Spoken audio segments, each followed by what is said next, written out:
Hello, I'm Atlas, a Gacha addict. Today we're going to discuss the Gacha game invasion. With the release of new open-world Gacha games, I'm having this problem where I'm having a hard time continuing to juggle all the new popular Gacha games all at once. I think that in the future, Gacha game players would have to choose which games they would play long-term. The games that I chose are Wuthering Waves, Honkai Star Rail, and Zenless Zone Zero. To be completely honest, once you finish the story on every patch, it is easy to handle them because all you need to do is spend your daily energy, do your daily quest, and then you're off. To juggle these three Gacha games, what I've been doing currently is, whenever I get free time, I will finish one of the game's stories, skipping them, except for the cutscene and Honkai Star Rail stories because I genuinely enjoy it. To be fair, I'm not a fan of the story of Wuthering Waves and Zenless Zone Zero, but I'm still looking forward to the cool cutscenes where it would just take me by surprise. My problem is that I would be left behind on the stories by other people, and I would just see spoilers on my story, TikTok, or YouTube shorts, which ruins the fun of the story for me. Now I know that we cannot change that because it's like me asking to remove cheese from pizza. But in the past, what I tried to do was, as soon as a new patch was released, I would play the story for the first 3 days.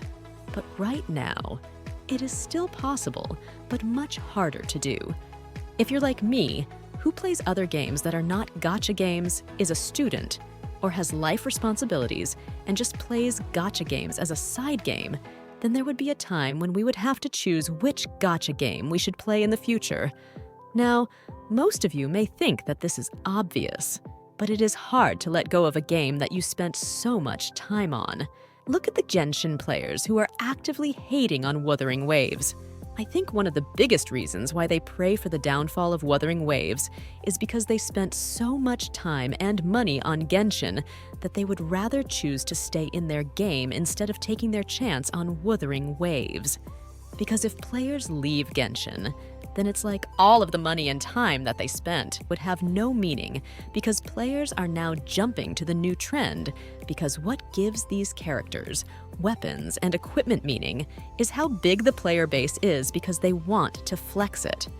This is why I think that in the future, people would have to choose which Gacha game they like most and would have to drop other Gacha games that they already know and probably love for a new Gacha game that they like more than it. In my case, as a content creator, playing 3 Gacha games is easy, even easier if you give me a like and subscribe. Sorry for the shameless segue. But going back to the topic, imagine doing 3 daily missions from different games every day. Eventually, burnout would hit you much faster. And I think I'm on my way to that because that is maybe the cause of me making this video. Currently, I think that I could only juggle 3 Gacha games at once. But since there are more promising Gacha games coming on the horizon, such as Azur Lane Promelia and Arknight's Endfield, I think it is just a matter of time when I would have to choose which Gacha game I should drop if I somehow like the gameplay of a new Gacha game much better. I mean, it is a no-brainer not to drop Honkai Star Rail since I would just be auto-playing the game. So it comes down to Zenless and Wuthering Waves. You might think that it is an obvious choice, but I'm currently enjoying playing Zenless, and I think that it would be a close call, almost making me hope that Azur Lane Promelia and Arknight's Endfield would suck, which I know is a long shot. If it comes down to it, I still don't know if I could juggle 4 or 5 Gacha games at the same time. Looking at it right now, it seems impossible, and I'm saying that as a content creator for Gacha games. What more for our viewers, who don't have infinite time to play games?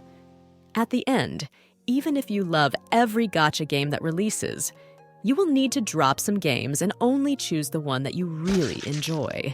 You will have to be really picky and try not to get affected too much by the community.